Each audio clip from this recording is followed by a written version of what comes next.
Fica com a expectativa das palavras dela. Assim, Raquel Dodge, Procuradora-Geral da República.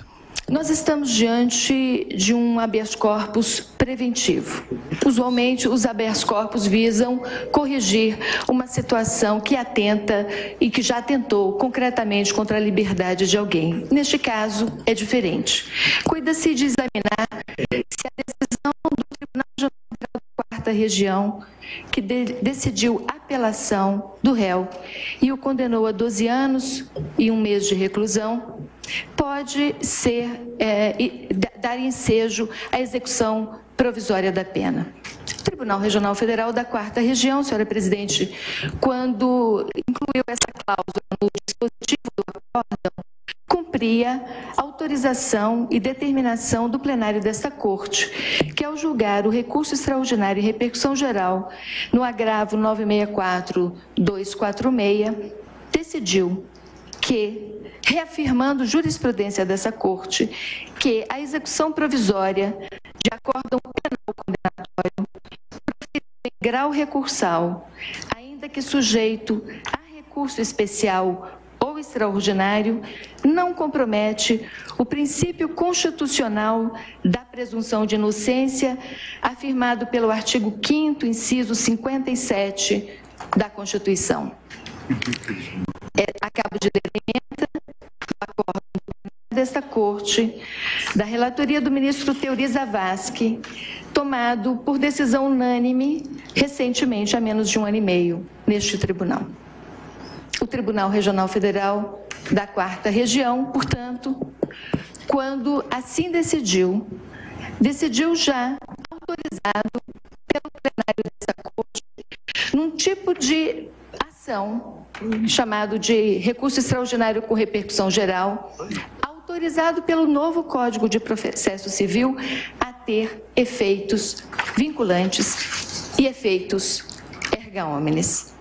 Diferente da decisão que será proferida por essa Corte hoje em habeas corpus, decisão que só vale entre as partes do processo. A decisão nesse recurso extraordinário com repercussão geral tem efeito para todos.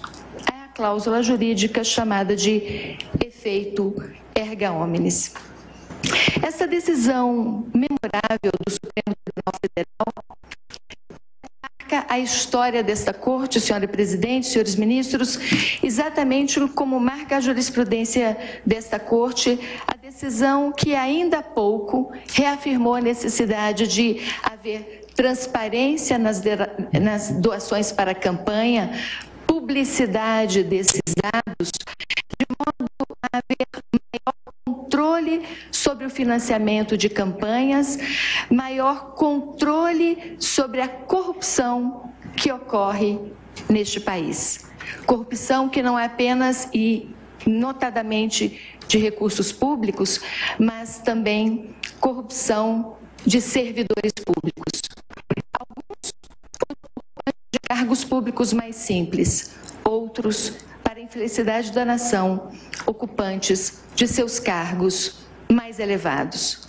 Essas duas decisões, que essa Corte tomou ainda há pouco e que será tomada hoje, comporão certamente e muito destacadamente a história deste tribunal.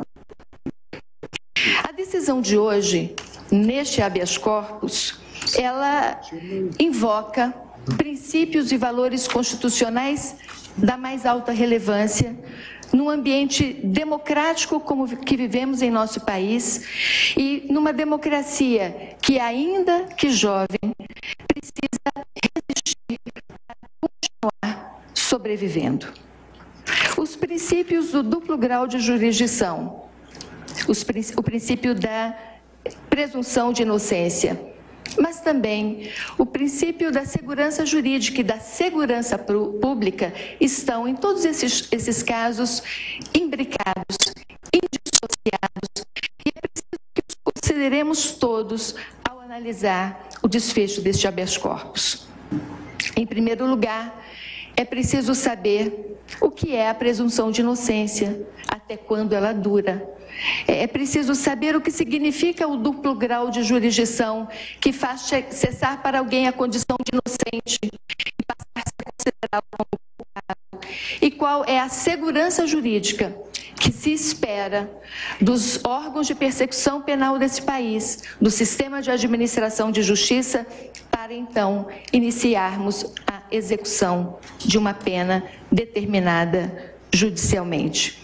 E é neste contexto, senhor relator, senhores ministros, senhores advogados, que a Procuradoria-Geral da República, por meu intermédio, pede a esta Corte que denegue este habeas corpus. Em primeiro lugar, porque em se tratando de um habeas corpus preventivo, impetrado contra a decisão de liminar de um magistrado do Superior Tribunal de Justiça, é incabível. Quem diz isso não sou eu, é a jurisprudência dessa Corte e de todos os tribunais desse país, consolidada em um enunciado tão forte, tão firme, tão reiterada é a jurisprudência nesse sentido, que este tribunal fez publicar essa jurisprudência sob a forma de um enunciado que a resume, que diz que não cabe habeas corpus contra a decisão liminar de um ministro do Superior Tribunal de Justiça. Ainda que essa decisão já tenha sido sucedida por outra do colegiado, o fato é que este habeas corpus dirige-se contra a liminar e este é o título jurídico que está posto aqui na mesa para o exame desta Corte. E é também muito conhecida a jurisprudência dos tribunais superiores que, diante de um título judicial que foi sucedido por outro, considera-se o habeas corpus prejudicado. Seja por outro, seja com base no fato de que não cabe habeas corpus contra a decisão liminar, seja pelo fato de que, eventualmente, essa liminar foi sucedida por outro título jurídico, o fato é que, por esses dois fundamentos, o habeas corpus não deve ser conhecido. E, por isso, a ordem deve ser denegada. Os impetrantes invocam... Essa manifestação da Procuradora-Geral da República, Raquel Dodge, ela falando em nome do Ministério Público Federal, defendendo que seja recusada, né, a solicitação da defesa do ex-presidente Lula, que seja recusado o habeas corpus preventivo. Já falou a defesa do ex-presidente Lula, agora o Ministério Público, na sequência, aí sim teremos os votos dos 11 ministros para definir aí qual a posição. Primeiro a falar deve ser o ministro Edson Fachin, relator do caso, e aí depois a gente vai conhecer a posição dos demais ministros. Lembrando que tradicionalmente a presidente do STF, a ministra Carmen Lúcia, faz a interrupção da sessão por volta das 4 horas da tarde, então vamos aguardar aí, né, qual vai ser o procedimento, o que ela escolhe fazer, daqui a pouco a gente deve ter a sessão. Vamos voltar ao plenário, mas ainda da justificativa da Procuradora-Geral da República, Raquel Dodge. A execução da pena. Uma decisão recente deste tribunal que foi tomada ao longo do ano de 2016 numa sequência de 3 casos importantes. Em fevereiro daquele ano de 2016, este tribunal decidiu o habeas corpus 126.292 e, nesse caso, disse que a execução provisória podia ter início. Menos de 6 meses depois, um pouco mais adiante, esta Corte, ao julgar a medida cautelar nos autos das ações declaratórias de inconstitucionalidade números 43 e 44, também por unanimidade, reafirmou a mesma decisão. No sentido de que... me permite, pois não? Por unanimidade? Acho que não. Perdão, então, eu vou retirar isso porque eu falei aqui... Inclusive, não foi um habeas, foi um recurso extraordinário, julgado no plenário virtual, inclusive quanto ao fundo, esse eu ainda não me referi. Tivemos votos vencidos. Perdão, Excelência, eu acolho o reparo de Vossa Excelência no tocante ao quórum dessa decisão da medida cautelar em ação direta de inconstitucionalidade. A observação que foi feita pelo ministro Marco Aurélio Mello. A este quórum. E em dezembro, o tribunal, agora sim, por unanimidade, tenho aqui à frente o acórdão, decide que, em repercussão geral, que a execução provisória do acórdão penal condenatório proferido em recurso especial ou extraordinário não compromete o princípio constitucional da presunção de inocência. E é esta a questão final de mérito, saber se fere a Constituição esse início de execução provisória da pena, se o artigo 283, como ilustre advogado, é compatível com a Constituição, se a execução da pena pode ter início quando encerrado o duplo grau de jurisdição. É fato que, ao lado do princípio da presunção de inocência, a Constituição brasileira, como fez também a Convenção Americana de Direitos Humanos, estabeleceu o princípio do duplo grau de jurisdição. E o que essa Corte fez foi considerar que, esgotado o duplo grau de jurisdição, pode ter início a execução da pena, porque o exame da matéria de fato, o exame da matéria completa que é levada nos autos de uma ação penal, esgotou-se e se julgar o princípio da presunção de inocência à segurança pública, a necessidade de dar resolutividade às ações penais. Essa decisão tem sido considerada por muitos estudiosos e também dentro do Ministério Público como um marco importante para fazer cessar impunidade no país.